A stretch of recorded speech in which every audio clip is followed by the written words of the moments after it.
उपमुख्यमंत्री अजित पवार यांच्या देवगिरी या निवासस्थानी महत्त्वाची बैठक पार पडल्याची माहिती मिळतेय। या बैठकीमध्ये पालकमंत्री आणि कॅबिनेट मंत्री पदाच्या अनुषंगाने चर्चा करण्यात आल्याची माहिती मिळतेय।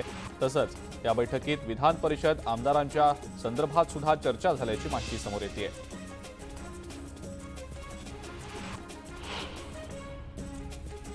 राष्ट्रवादीमधल्या फुटीनंतर आता सुप्रिया सुळेंनी अजित पवारांचं नाव न घेता जोरदार निशाणा साधलाय।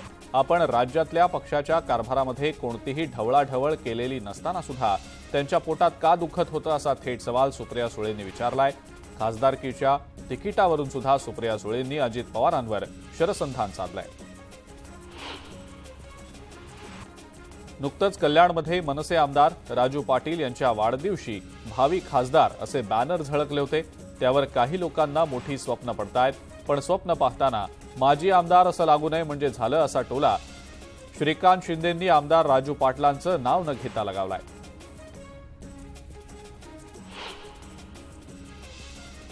राज्य निवडणूक आयुक्त UPS मदान यांनी राज्यातल्या ग्रामपंचायत निवडणुकांबाबतची घोषणा केलेली आहे। त्यानुसार जळगाव जिल्ह्यामध्ये 167 ग्रामपंचायतींच्या सार्वत्रिक निवडणुका तर 81 ग्रामपंचायतींच्या पोटनिवडणुकीत 128 रिक्त पदांसाठी निवडणूक पार पडेल। कोल्हापुरात स्वाभिमानी शेतकरी संघटनेचं आंदोलन आता आणखी तीव्र झालेलं आहे। ऊस वाहतूक करणारे 4 ट्रक राजू शेट्टी यांचा मुलगा सौरभनं अडवले।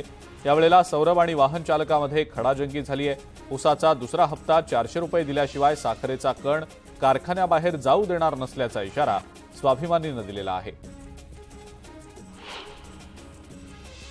चंद्रपूर परिसरातल्या रस्त्यांवर सध्या खड्ड्यांचंच साम्राज्य दिसतंय। या समस्येकडे लक्ष वेधण्यासाठी मनसेनं अनोखं आंदोलन केलं। यावेळेला त्यांनी उत्कृष्ट खड्डे सम्राट म्हणून कार्यकारी अभियंत्यांना स्मृतिचिन्ह दिलंय, तर कार्यालयासमोर लावलेला उत्कृष्ट अभियंता फलक फाडून निषेध व्यक्त केलाय। मातंग समाजाचं सर्वात मोठं नुकसान शरद पवारांनी केल्याचा आरोप सुषमा अंधारे यांच्या पतीनं केलेला आहे। मातंग समाजाचा फक्त राजकारणासाठी वापर केल्याचा आरोप त्यांनी केलाय। जळगावात मातंग समाज पदाधिकाऱ्यांच्या बैठकीमध्ये ते बोलत होते। कळवा इथल्या छत्रपती शिवाजी महाराज रुग्णालयात 18 रुग्णांचा मृत्यू झालेला होता। या प्रकरणी नेमण्यात आलेल्या चौकशी समितीनं आपला अहवाल जाहीर केलाय। बहुतेक रुग्ण हे आजारपणाच्या शेवटच्या टप्प्यात आल्यामुळे त्यांचा मृत्यू झाल्याचं अहवालात नमूद करण्यात आलंय। या अहवालात अधिष्ठात्यांची बदली करण्याची शिफारस देखील करण्यात आलेली आहे। नांदेडमधल्या शासकीय रुग्णालयातल्या डीनना खासदार हेमंत पाटील यांनी शौचालय साफ करायला लावलेलं होतं। डीन यांच्यासोबत गैरवर्तन प्रकरणी मार्ड संघटना आक्रमक झालेली आहे।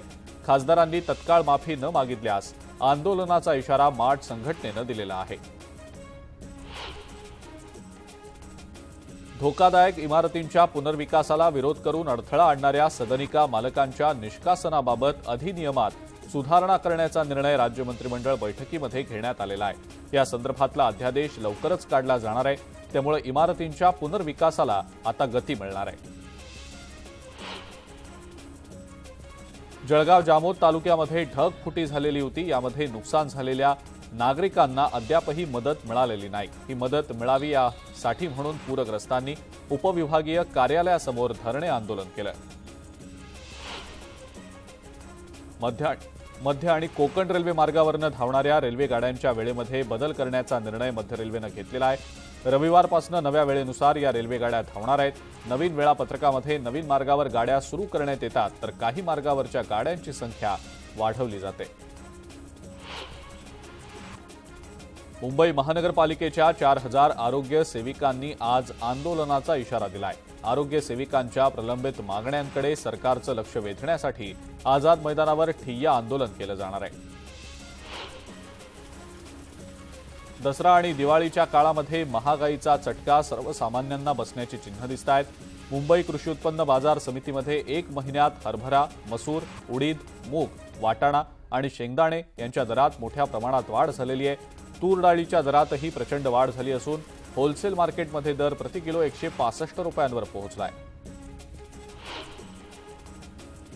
पश्चिम रेल्वेवरील विना तिकीट प्रवाशांची संख्या वाढल्यानं रेल्वेच्या महसुलावर आणि प्रवाशांना योग्य सेवा पुरवण्यावर परिणाम होतोय आणि त्यामुळे पश्चिम रेल्वेनं विना तिकीट प्रवाशांना पकडण्यासाठी नुकतीच दादर स्थानकात मोठी कारवाई केलेली होती।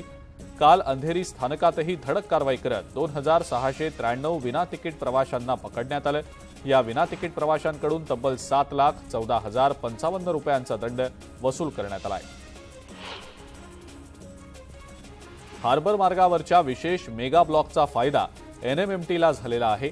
2 दिवसांमध्ये एनएमएमटीनं सीबीडी ते पनवेल दरम्यान तब्बल 408 फेऱ्या आणि इतर परिसरात तब्बल 468 फेऱ्या मारल्या आणि यामुळे उपक्रमाला तब्बल 20 लाख रुपयांचं अतिरिक्त उत्पन्न मिळालंय। पुणे लोणावळा रेल्वे मार्गावर 4 वर्षांपूर्वी 3ऱ्या आणि 4थ्या मार्गिकेचा पहिला विस्तार प्रकल्प सादर करण्यात आलेला होता। यानंतर सुधारित अहवाल तयार करून 3 महिन्यांपेक्षा जास्त कालावधी उलटलाय। मात्र अजून सुद्धा ठोस निर्णय न झाल्यानं प्रकल्पाची किंमत तब्बल 216 कोटी रुपयांनी वाढली आहे।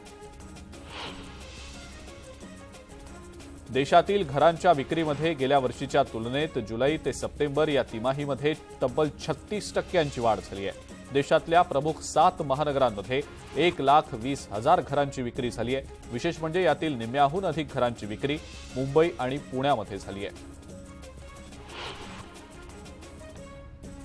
मुंबई आणि नवी मुंबई या 2 महत्त्वाच्या शहरांना जवळ आणणाऱ्या बहुचर्चित शिवडी न्हावाशेवा सागरी सेतूपासून नवी मुंबई आंतरराष्ट्रीय विमानतळाला थेट जोडणारा नवा सागरी किनारा मार्ग उभारण्याचा निर्णय सिडको प्रशासनानं घेतलाय।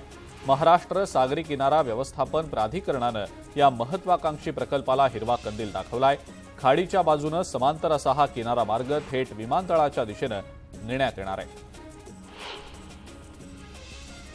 एपीएमसीमध्ये लिंबांची आवक कमी झाल्यामुळे लिंबांच्या दरात वाढ झाल्याचं दिसतंय। किरकोळ बाजारात 3 रुपयांना मिळणारं लिंबू आता 5 रुपयांना मिळतंय। पुढच्या कालावधीमध्ये हे दर आणखी वाढण्याची शक्यता आहे। उरणकरांची पाणी चिंता मिटलेली आहे। रानसई धरणामध्ये पुढच्या वर्षी एप्रिलपर्यंत पुरेल इतका पाणीसाठा जमा झालेला आहे। पाऊस लांबल्यानं उरणच्या नागरिकांना पाणी पुरवठा करणाऱ्या रानसई धरणाच्या मृत साठ्यातनं आता पुरवठा केला जात होता। उरणच्या औद्योगिक आणि नागरिकांना रानसई धरणातनं दररोज 40 दशलक्ष लिटर पाण्याचा पुरवठा केला जातोय। मुंबईमध्ये गेल्या 2 महिन्यांपासून साथीच्या आजारांनी डोकं वर काढलंय। त्यामध्ये सुद्धा मलेरिया आणि डेंग्यूच्या आजाराचे रुग्ण ऑगस्ट महिन्यापेक्षा सप्टेंबर महिन्यात अधिक असल्याचं पालिकेच्या आरोग्य विभागानं सांगितलंय। त्यामुळे पालिकेनं आता नागरिकांना काळजी घेण्याचं आवाहन केलंय।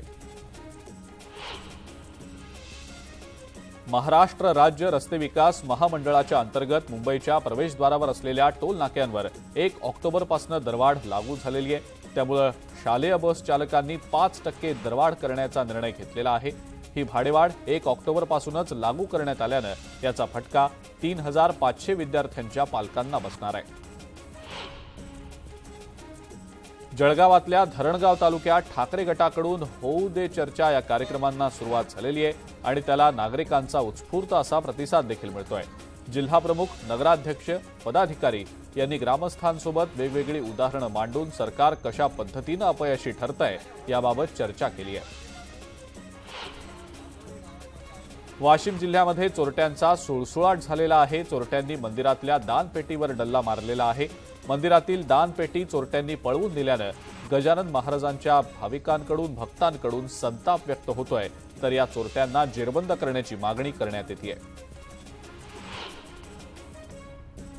जळगावातल्या गणेश कॉलनीमध्ये एका घरात गॅस सिलेंडरनं अचानक पेट घेतल्यानं घरात आग लागल्याची घटना घडली। घरातल्या महिलेनं जीवाची पर्वा न करता धगधगत्या आगीमध्ये शिरून गॅस सिलेंडरचा स्विच बंद केल्यानं मोठा अनर्थ टळलाय। मात्र या आगीमध्ये कुटुंबातील संसारोपयोगी वस्तू पूर्णपणे जळून खाक झाल्यात आणि संसार उघड्यावर आलाय। महाराष्ट्रातल्या नव्या पोलीस महासंचालकपदी आयपीएस अधिकारी रश्मी शुक्ला यांची नियुक्ती करण्यात आलेली आहे। फोन टॅपिंगचे आरोप झालेल्या आणि त्यानंतर क्लीन चिट मिळालेल्या आयपीएस अधिकारी रश्मी शुक्ला यांची महाराष्ट्राच्या पोलीस महासंचालकपदी नियुक्ती झाली आहे। आता रजनीश शेठ यांची एमपीएससीच्या अध्यक्षपदी नियुक्ती करण्यात आलेली आहे। छत्रपती शिवाजी महाराजांची वाघनखं महाराष्ट्रात येण्याचा मार्ग मोकळा झालाय।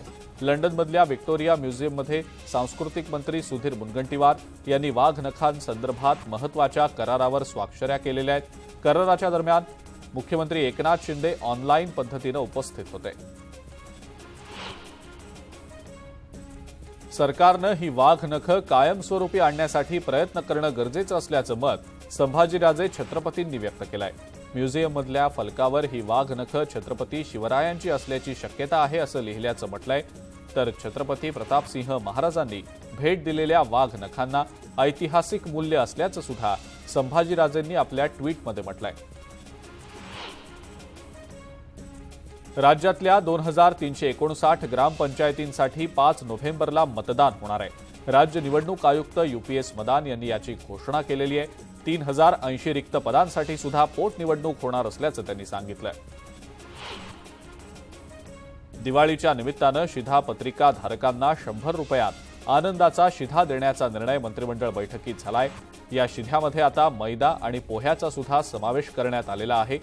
पूर्वी आनंदाचा शिधामध्ये रवा, चणा डाळ, साखर आणि खाद्यतेल असे 4 जिन्नस दिले जात होते। सांगलीमध्ये आमदार सुमन पाटील आणि रोहित पाटील यांनी आपलं उपोषण मागे घेतलंय। पाण्यासाठी त्यांनी उपोषण पुकारलेलं होतं। उपमुख्यमंत्री देवेंद्र फडणवीस यांनी आश्वासन दिल्यानंतर हे उपोषण मागे घेण्यात आलंय। विरोधकांच्या इंडिया आघाडीमध्ये कोणताही समन्वय नसल्याची टीका उपमुख्यमंत्री देवेंद्र फडणवीसांनी केली आहे। भाजप सर्व पक्षांमध्ये मोठा भाऊ आहे, त्यामुळे भाजपला तडजोड करावी लागेल। मोठ्या भावानं लहान भावांना सांभाळावं लागेल असंही यावेळेला फडणवीस म्हणाले। महायुतीमध्ये भाजपच मोठा भाऊ असल्याचं फडणवीसांचं वक्तव्य हे योग्यच असल्याचं काँग्रेस प्रदेशाध्यक्ष नाना पटोलेंनी म्हटलंय। मंत्रिमंडळाचे सगळे निर्णय फडणवीसच घेतात असं सांगताना आमच्याकडे असताना तोरा दाखवणाऱ्या उपमुख्यमंत्र्यांचा आवाज आता बंद झाल्याचा टोला त्यांनी अजित पवारांना लगावलाय। कल्याण लोकसभा मतदारसंघातनं आपण निवडणूक लढवणार असल्याची माहिती खासदार डॉ. श्रीकांत शिंदेंनी दिलेली आहे। त्यामुळे कल्याण लोकसभा मतदारसंघाविषयीच्या सगळ्या चर्चांना पूर्णविराम लागलाय। दिल्लीमध्ये राज्यातले सर्वपक्षीय आमदार राष्ट्रपतींची भेट घेणार आहेत। आज सकाळी 11 वाजता विधानसभा उपाध्यक्ष नरहरी झिरवळ यांच्यासह 20 आमदार राष्ट्रपती द्रौपदी मुर्मू यांची भेट घेणार आहेत। आदिवासी समाजाच्या प्रश्नांबाबत ही भेट होईल। भाजपची ओबीसी जागर यात्रा यवतमाळमध्ये पोहोचलेली आहे आणि या निमित्तानं कार्यकर्ता मेळाव्याचं आयोजन करण्यात आलेलं होतं। मनोज जरांगे पाटील समाजाची दिशाभूल करत असल्याची टीका आशिष देशमुख यांनी केली आहे। आपल्या मतदारसंघात आमदार खासदारांच्या माध्यमातून त्रास देण्याचं काम भाजप करत असल्याची टीका बच्चू कडूंनी केलेली आहे। दरम्यान दिव्यांगांच्या समस्या सोडवण्याकरता सरकार उदासीन असल्याचं म्हणत त्यांनी नाराजी देखील व्यक्त केली आहे। अजित पवार जेव्हा पहिल्यांदा शपथविधी घ्यायला गेले होते त्यावेळेला जयंत पाटील त्यांच्या बाजूला होते, त्यामुळे अर्धे भटजी ते पण आहेत हे त्यांनी लक्षात घ्यावं असा पलटवार प्रकाश आंबेडकरांनी केलाय।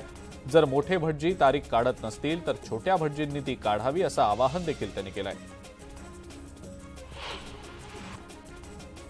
नांदेडच्या शासकीय रुग्णालयात आणखी 4 जणांचा मृत्यू झाला असून 48 तासात मृतांचा आकडा आता 35 वर पोहोचल्याची माहिती अशोक चव्हाणांनी दिली आहे। मंत्री हसन मुश्रीफ यांच्यासोबत चर्चा झाली आणि यावेळेला त्यांनीच ही माहिती दिल्याचं अशोक चव्हाण यांनी ट्विट करत म्हटलंय। 36 जिल्ह्यांच्या बातम्यांमध्ये आता वेळ झाली आहे एका ब्रेकची। बघत रहा न्यूज 18 लोकमत।